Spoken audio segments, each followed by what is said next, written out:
Hey everybody, welcome back to the fifth match here with Jeskai Flash, the fifth and final match in this modern competitive league. We lost the die roll, but hopefully we get a good 7 here. I'm not actually sure if this person is actually from Wizards of the Coast, but it's possible. Anyways, this looks like a keeper to me. We have turn 2 Logic Knot, turn 3 Spell Queller, turn 4 Cryptic Command. Hopefully it won't be too slow against Storm. Let's get that out of the way here. Actually, let's get that back here because we're going to want to see how our opponent...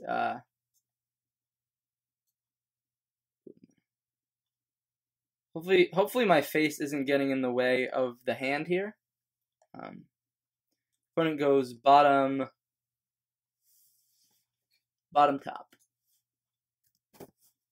Colonnade, I think well, there's an argument to leading with Flooded Strand, actually, to fuel Delve. That we go Flooded Strand, and that way we have 2 cards in the graveyard for Logic Knot. This way we can't necessarily counter something. Opt, okay. So I'd rather see a main phase opt here. Although our opponent does have a lot of really good cantrips here. So I think... Path to Exile is actually a really good draw. It means we can kill a storm creature.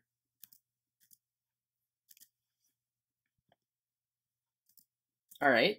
Nothing from our opponent here. I think I'll just go ahead and fetch up. Another Cryptic Command is absolutely not the worst thing in the world.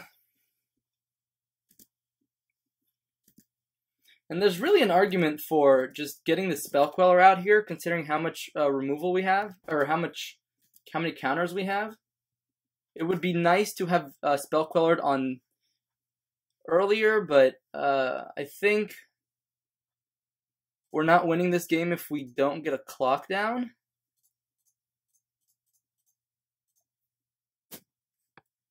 If our opponent wants to go Gifts Ungiven here, I think that's okay.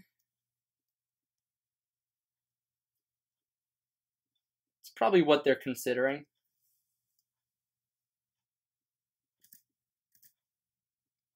No Gifts Ungiven, sure. So instead of playing the Sulfur Falls again, I want to be considerate of Logic Knot here. And having enough fuel for that.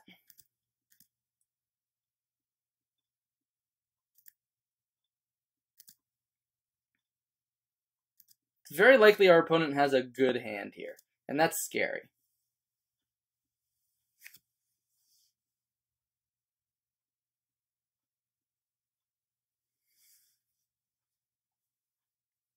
So the question is, do we counter this Gifts Ungiven and then tap out?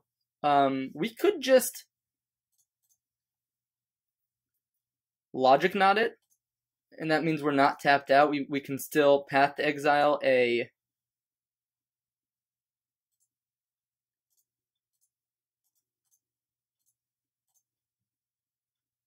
one. Let's just, for safe measure, I know some lists have played like a 1 of Simian Spirit Guide in the past. Just make sure that's countered.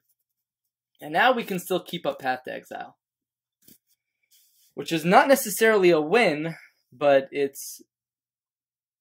Alright, Baral is in. If they want to start storming off here, they're going to have to fight through a Path to Exile. And so Remand does not save them here.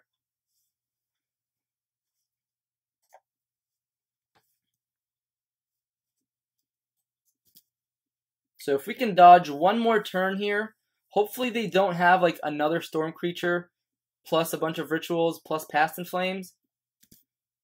Alright, looks like they could very well have that. But they don't.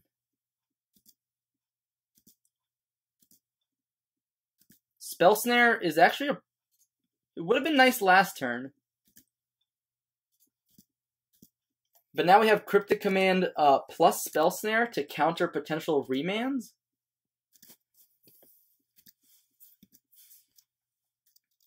because that's always the issue with Cryptic Command at this stage in the game. It just gets hit so hard. I think here we let them play Rituals and counter Past in Flames.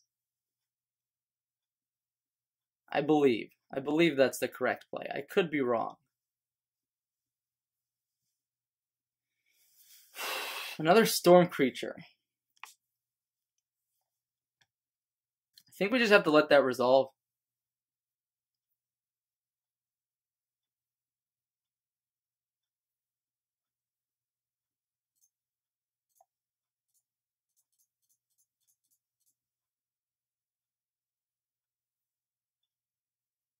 So again, we have the Snare for 1 remand, and then we have Cryptic Command for the Past in Flames flashback.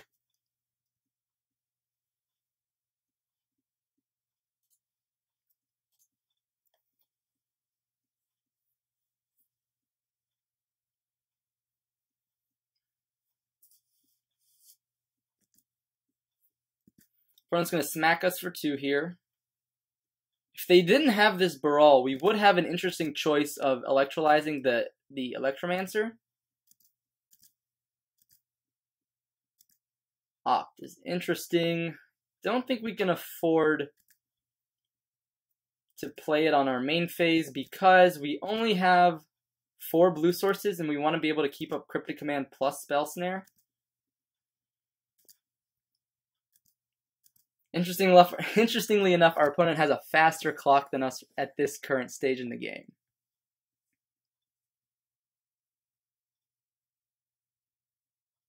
Is that Past in Flames from their hand?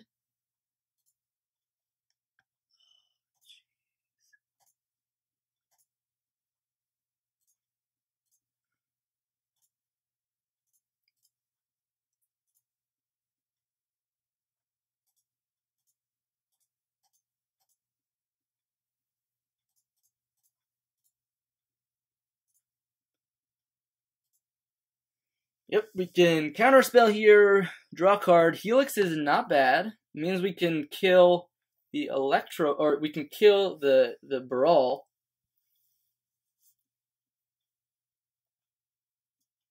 Sure. If they play a land here, I will counter the first. Yeah, I am snaring that without a doubt.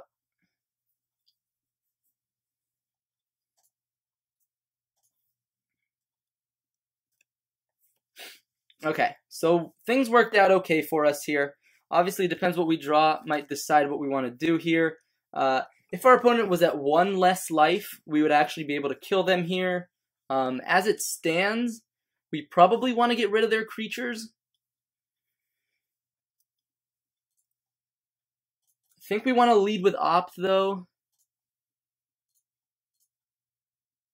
Lightning Bolt. Lightning Bolt. Kill him. Attack for 2, and we have exactly 8. So 1, 2. Yeah, wow.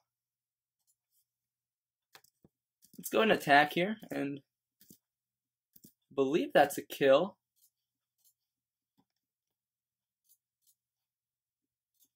Red, blue, white. Let's try not to mistap here.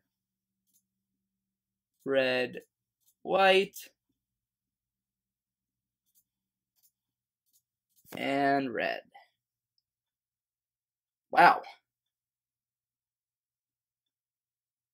I did not expect to get there that way, but it works out for us. So, is it Staticaster, Relic of Progenitus, Supreme Verdict, Negate, Disdainful Strokes, and Dispels, as well as Rest in Peace.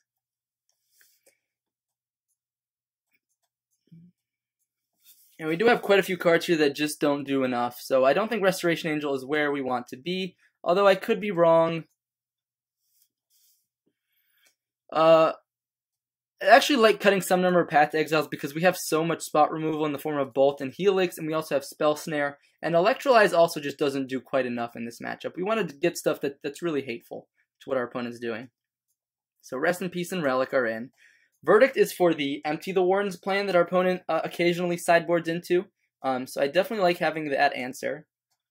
Verdict, Negate. Yeah, I like all of these cards, honestly. So that's 9 cards that we want to bring in. Means we have 3 cards we want to take out. So Cryptic Command was good in that game, but it's not always good. We may want to cut 1 Snapcaster Mage because it's a little slow and it's a bit of a nombo with Rest in Peace. Maybe want to cut 1 Cryptic Command. And having our flash threats like at the 3-drop slot is way better than at the 4-drop slot because we want to get our clock going much earlier. Are there any cards here that we don't... Disdainful Stroke is just purely as a cheap counter for Past in Flames and Gifts Ungiven.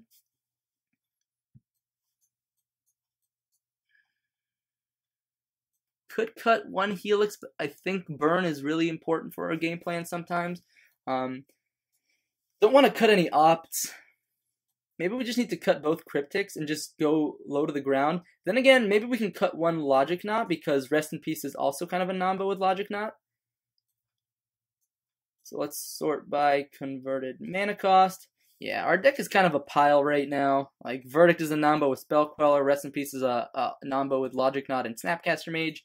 But I think we have to make a few sacrifices to increase our odds of beating our opponent's best draws. And when I say best draws, it's not necessarily even best draws. So here we have removal for an Electromancer. We have negate for a Past in Flames / Gifts Ungiven. And we have Spell Queller as just a threat that produces a clock. Our opponent, unfortunately, mulliganed down to 5 here. And they put a card on the bottom, which is always rough. But they do have a lot of cantrips, and if any deck can get there, it's probably Storm on a multi-5.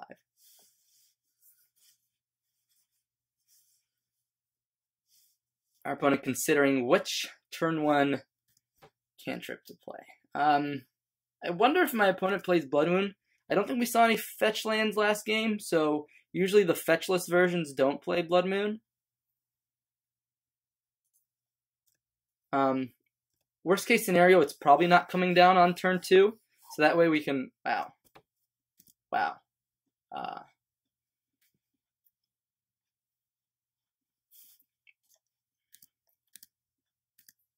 Opponent missing their 2nd land drop is huge for us.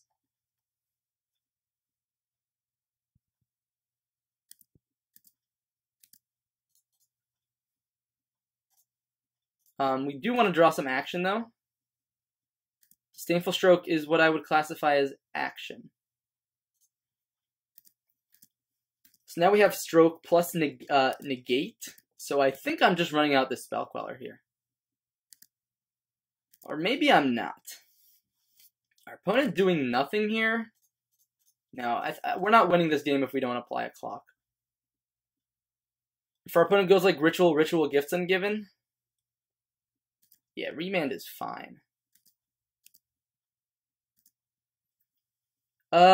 Here...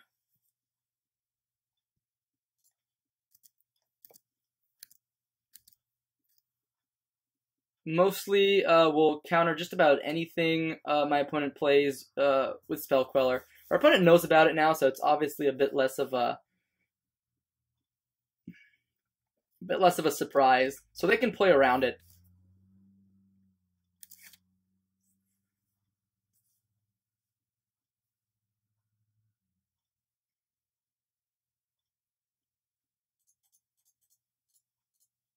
Yeah, again, I'm just countering just about anything here. If my opponent goes land Electromancer, I think I'm actually in a fine position. Grape Shot? Ooh. Means we lose our clock, and they still get a sleight of hand? Yeah, that's quite annoying. But of course, that required them to have land number 3 plus Grape Shot. And a Grape Shot in the graveyard, not the worst thing in the world. I don't think we're playing around Blood Moon here, so... Just get another Steam Vents. Opt is actually a fantastic draw.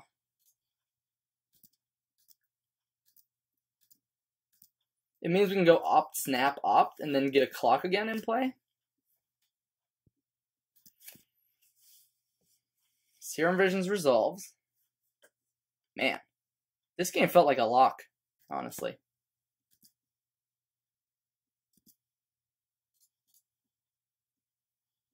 Yeah, I'll keep a relic.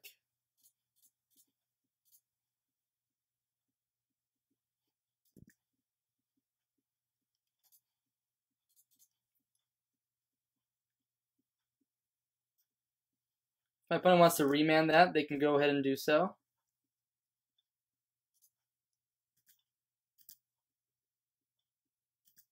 Sure. Yeah, this is great. Relic of Progenitus comes down. We have a clock in play. We have 2 counters in hand. Our opponent is at 7. 7 cards in hand, 3 lands. Storm can absolutely get there with a start like that. Piece of the puzzle is absolutely negate worthy.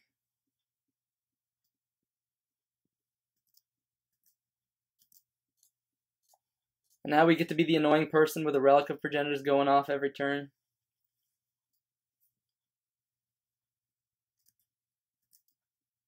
Spell Queller. Wow. That is a great draw.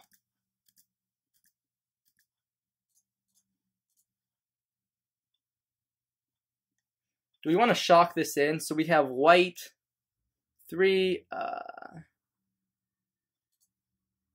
don't think we need to shock that in. Although it could be arguably free.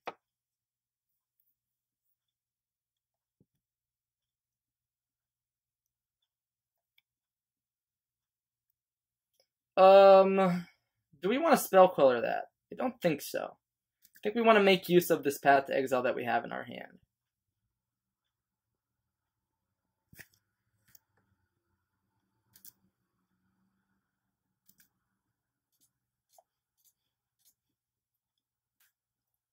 And now we have Disdainful Stroke plus Spell Queller up on our opponent's end step.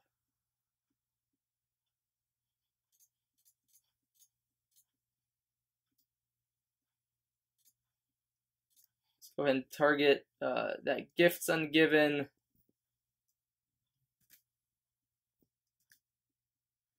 Opponent has 3 cards in hand. 1, 2, 3, 4, 5. Gonna have 6 lands here. So let's see, 1, 2, 3, 4, 5. We can actually keep up Stroke.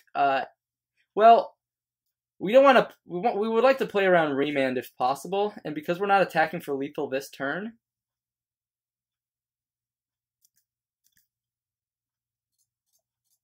Yeah, I think this is just safer.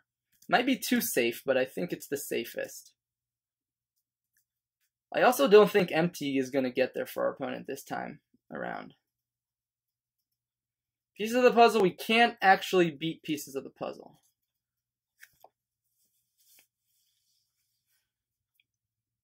Let's see, what did they choose? Puts Shivan, puts Sleight of Hand and Empty the Warrens into their hand.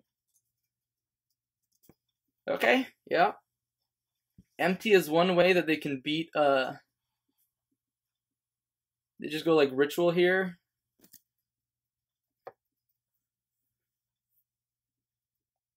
Sure, and now they have a bunch of goblins, 10 goblins, 12 goblins.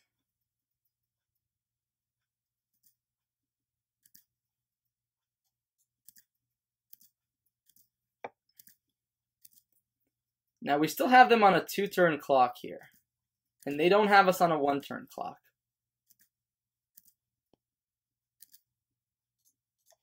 Let's go ahead and just start with the housekeeping.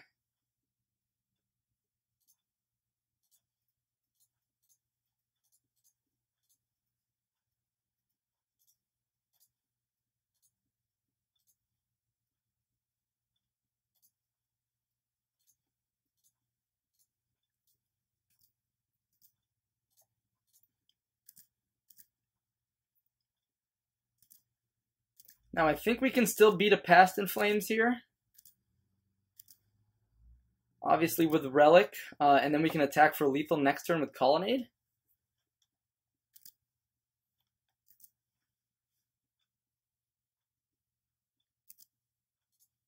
Just block one of them. Make sure that our opponent can't do anything really weird here.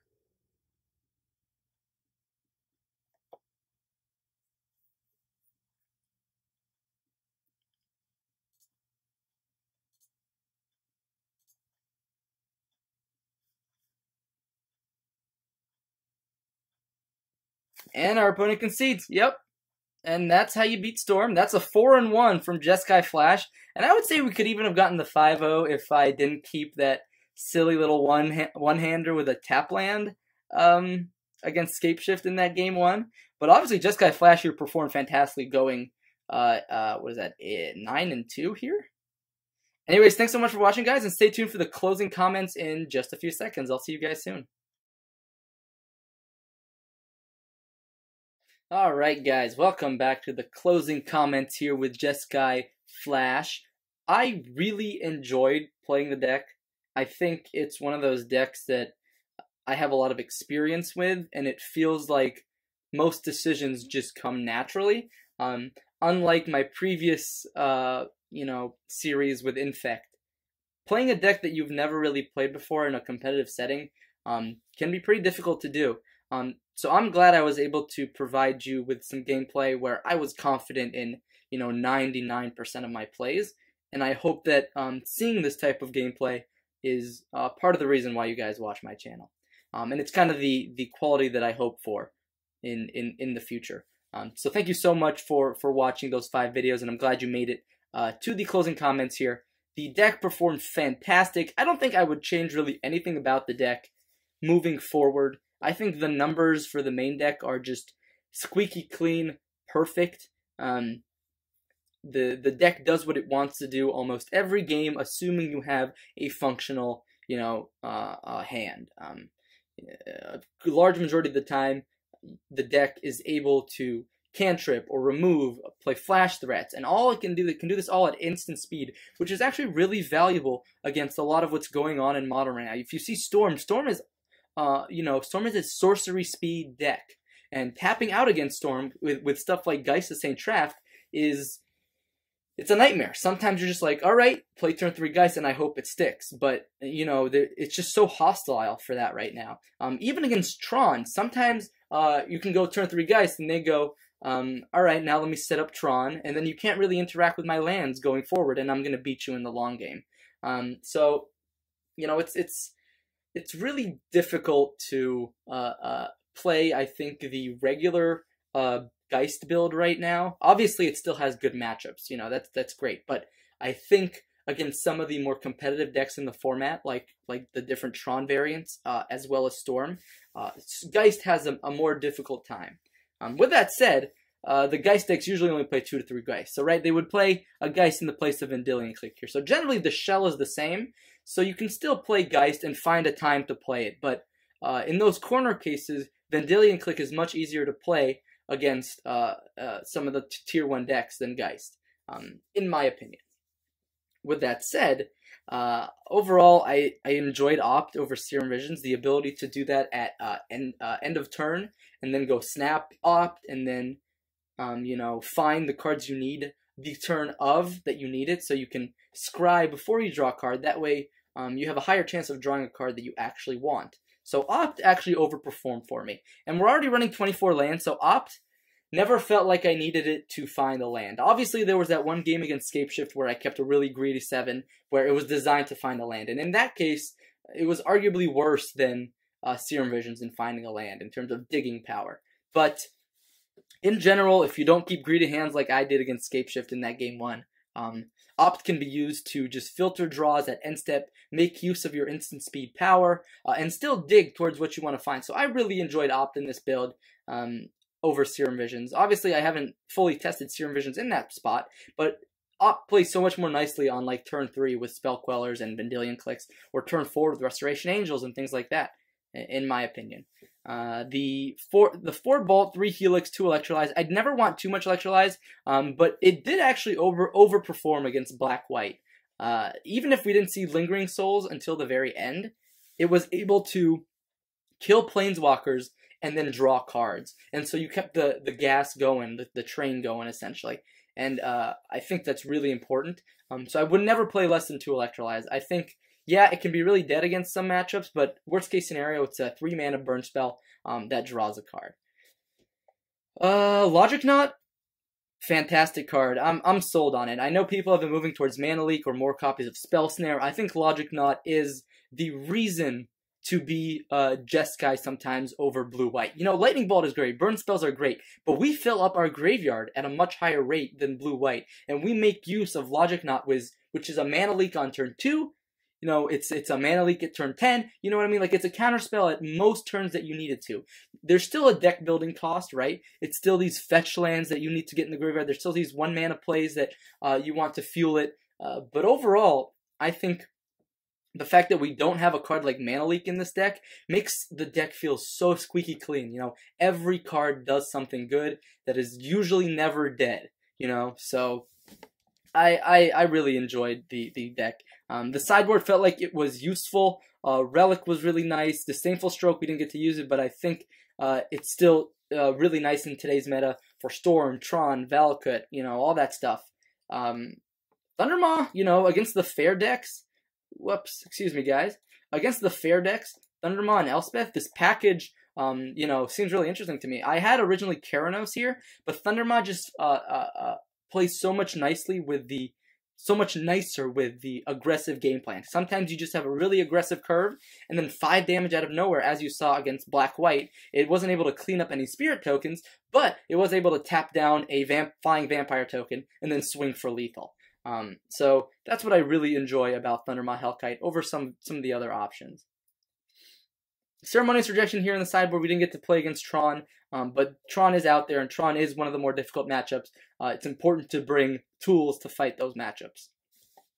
And then, of course, having access to just these overall powerful Jeskai tools like Static Gas or Verdict, Wear Tear, Celestial Purge. I mean, the deck is just all around really solid, really powerful, and has a lot of good matchups in the metagame, but it does require knowledge on how to play the deck.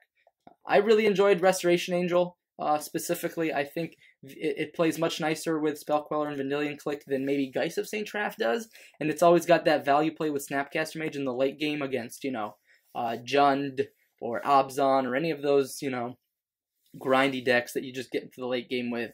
And you can suddenly just make a, you know, a 5 mana, 6 mana Snapcaster Mage, except it's a 3/4 flyer this time.